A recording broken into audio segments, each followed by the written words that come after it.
The prisoner took out 2 bleach pens and 2 packs of candy. He poured them into a plastic bag in a certain ratio. Then he poured table salt into it. Just like that, he made a simple bomb. Then he quickly stuffed the bomb into the transfer pipe. After that, he grabbed his hat and ran away fast. But what puzzled the prisoner was, even when his 2 slow teammates came in to hide, there was still no sound of the bomb from the pipe. He was just about to step up and check, but unexpectedly the bomb suddenly bounced back from the pipe, and it just happened to fall right into his teammates' hands. The 3 of them were so scared they didn't even dare to breathe, until the prisoner carefully twisted open the container's cap. They realized the plastic bag was wrapped too tight, which caused the bomb not to trigger, so the prisoner readjusted the bomb and stuffed the bomb back into the pipe again. Turns out this prisoner's name was George. He was an explosives expert. He had gone to jail before for being involved in a theft case. But why would he show up here when he was supposed to be in prison? It turned out a few days ago the Logan brothers found him. They wanted to plan a huge robbery with him, thinking that he was about to finish his sentence. George agreed to join them. First, he deliberately filled his stomach with water before the meal. Then he exercised like crazy. When his stomach was bloated and uncomfortable, he grabbed food and started wolfing it down. Finally, when the warden came to inspect,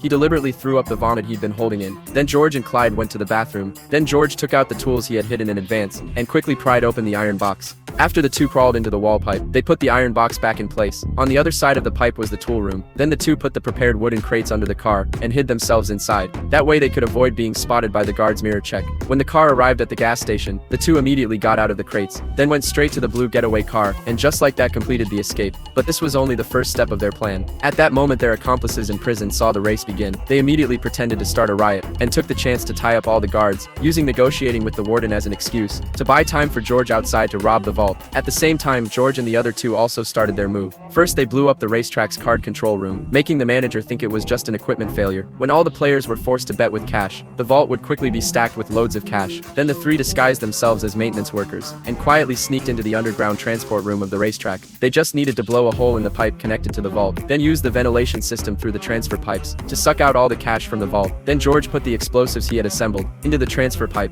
After a loud explosion, they immediately turned on the giant vacuum and sucked all the vault's cash into garbage bins to pull out the money faster. They even turned the suction to max, but the pipes started going out of control. But what they didn't know was, the smoke from the explosion had drifted along the pipes to the entrance. The transfer chute at the cashier's desk was instantly filled with smoke. The clerk upstairs saw this and knew something was wrong, so she immediately reported the abnormal situation. While the security guards came to search the basement, George and the others had already moved all the money out and used trash bags as cover. Jimmy drove the transport truck toward the gate, but unexpectedly ran right into the security guards coming to search. When the guard questioned the 2 if they smelled smoke, the brothers lied and said they lost their sense of smell when they were kids. Luckily, the guard didn't suspect anything, and the 2 left the racetrack with the cash just like that. Then George and Clyde hurried back to the blue car. At the same time, their teammates in prison saw the planned time had come. They quickly grabbed the pencil lead from a guard, then clipped the lead onto a tissue and stuck the lead into the socket, successfully lighting up the tissue in the trash can. Finally, they put the trash can under the smoke detector. When the firefighters responded to the alarm, George and Clyde disguised themselves as firefighters and took the chance to jump on the fire truck and return to prison. After the alarm was cleared, the nurse immediately came to check the ward, but George had already changed clothes and was lying in bed. That's how George perfectly created his alibi. But that day the TV reported a piece of news, saying that racetrack money was found at the gas station. This made George suspect something went wrong with the plan. When George was released from prison, he immediately went to find Jimmy's brother Clyde, but Clyde said Jimmy had already moved to the countryside. This made George very frustrated. Just then there was a noise outside the door, but when George opened the door, he only saw a red shovel, but suddenly he seemed to realize something. He quickly turned around with the shovel and went to the swing and immediately started digging. Sure enough, there were 2 big bags of cash buried underneath. Seeing this, George couldn't help but secretly rejoice.